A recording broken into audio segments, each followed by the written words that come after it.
Welcome back, Honors. All right, so we've got about 10 minutes to be able to go over a bunch of different stuff, but it's going to be fine because I tried to hold myself to that promise. But look, timer has started, okay? So let's get after it, right? So we finished off in class talking today about the 100 Years' War, right? We were discussing the crazy alliances that were going on during this time period. I need to make sure this is up so I can see it, you know what I mean? Or else I'm going to mess this up. All right, now look. So we talked about the crazy alliances going on, how the 100 Years' War was a civil war and an international war all at the exact same time because Burgundy and France began to ally with Great Britain due to their economic entanglements against their own French people. But then the French are going to end up winning because they ally with Scotland, which is in the northern area of England. And for those of you who do not know, just a quick heads up, let's run over to my super usable map. All right, so if we're looking at England right now, so this region of England allied with this northern region of France, known as Burgundy in France. So here is England, here are the Burgundians. They allied together against this part of France because that part of France was the one trying to fight the English out, right? So also, so you understand where Scotland is in the northern area of England, and Scotland and England have a very, very sordid history, right? The English took them over several times. There were several wars for Scottish independence, so the Scots were ready to fight on the side of the French, right? But also, just so you understand, France was losing battle after battle after battle after battle until this girl showed up, right? This woman showed up. So Joan of Arc, the Saint Joan of Arc, as she is known today, the patron saint of France herself, is going to be the difference maker, the tide shifter, the big mover in the 100 Years' War, right? So let's go ahead and start off with the fact that, yes, we know there is a grammar school named after her, just like Edward the Confessor and everybody else, right? Now, Joan of Arc is a very interesting story due to the fact that she was born to a very poor peasant family. Fun fact about Joan of Arc, you might want to jot this down, she was illiterate from the day of her birth to the day of her death. She has only ever signed one piece of paper, and we'll discuss that here in a minute, but on the flip side, so now, she has only ever signed one piece of paper, right? And we'll talk about what that piece of paper was. But interestingly enough, she was born very, very poor. And this, in a small French city that was actually towards the north of France, outside of Burgundy in France, right? I think it's like Dorgon or something like that. It starts with a D. And she began to hear voices, not of God, but of saints and angels at the age of 13, right? Apparently one day she was farming and just tilling the fields with her father, and all of a sudden she saw a blinding light coming out of this side of her face, coming from where the church was in her village, and she turned and was like, oh, and then she literally sees, like, okay, what's that? And she began to hear the voices of saints, right? It was Thomas the Archangel, Saint Barbara, and one other one as well.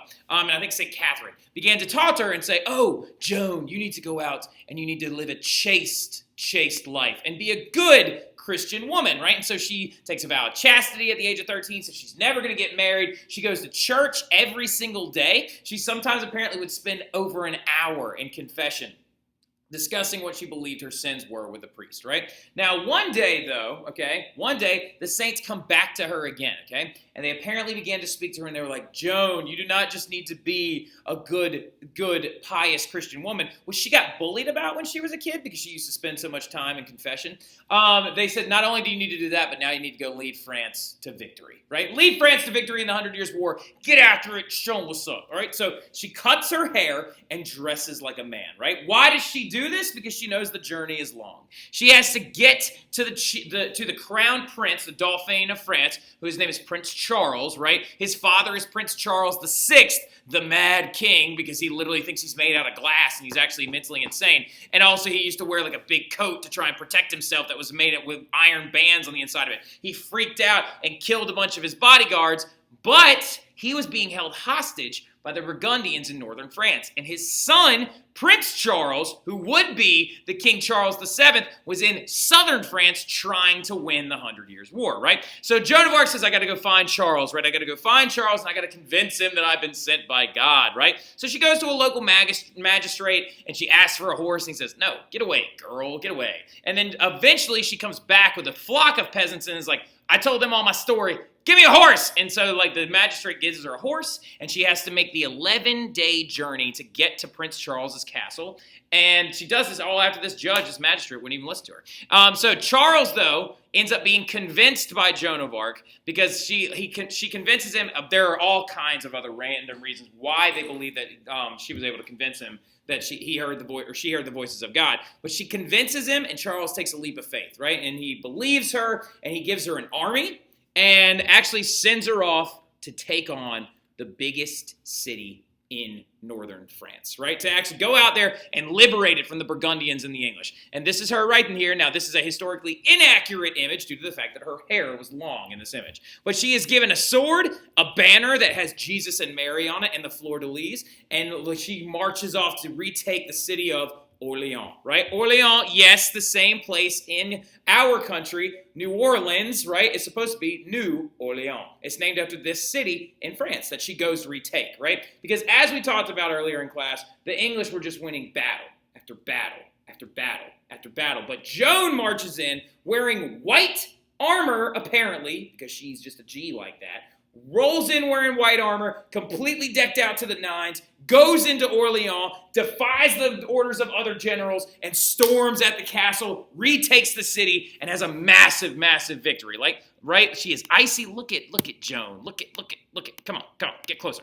Okay, really, we're gonna be like that? Look at Joan being absolutely just like, right? Now, there are some people that claim that Joan actually never killed anybody in these battles, that she never swung her sword in anger. I feel like that's ridiculous, and I also feel like it's kind of sexist because I think historians probably from this era were like, oh, well, she was a good Christian woman, so she would never swing her sword. I think Aaron and Brooke definitely disagree with that, and I bet she was just like murking fools left and right. All right, so now what ends up happening, though, is because she wins this major battle and turns the tide for the French, she ends up being able to lead Charles to the sacred city of Reims, right? And in Reims, in France, in northern France, there is a church. And at that church, it's the same place where every single king of France is crowned, because it's the same place where Clovis received his baptism when he became king of the Franks, right? So it's a very sacred city, and Joan leads Charles VII to this city, and he is crowned king of France, right? And unfortunately, he actually told her, he was like, okay, I don't need you anymore. And he tries to send her away,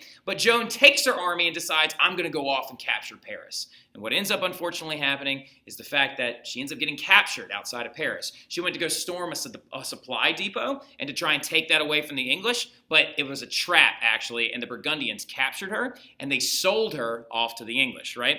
And what ends up occurring, she ends up in England, and the English put her on trial for 70 different charges, including witchcraft, heresy, and cross-dressing, right? And they demand of her, Joan, sign this piece of paper that says you have never once heard the voice of God. And she says, I won't do it.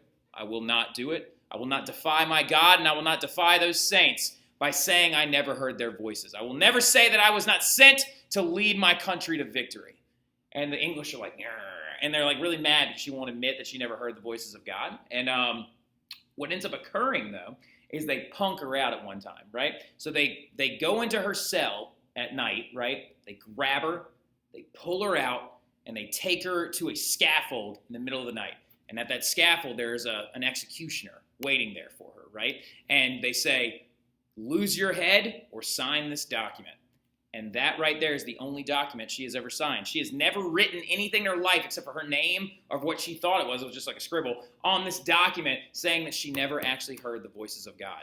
And what the English did with her is they said, okay, since you'd signed this document saying that you never heard the voices of God against the English, right, then we're just going to put you in prison for the rest of your life, right? And so Joan of Arc was held captive after that confession night for over a year. And the English told her that you could live as long as you agree to keep that document saying you never heard God.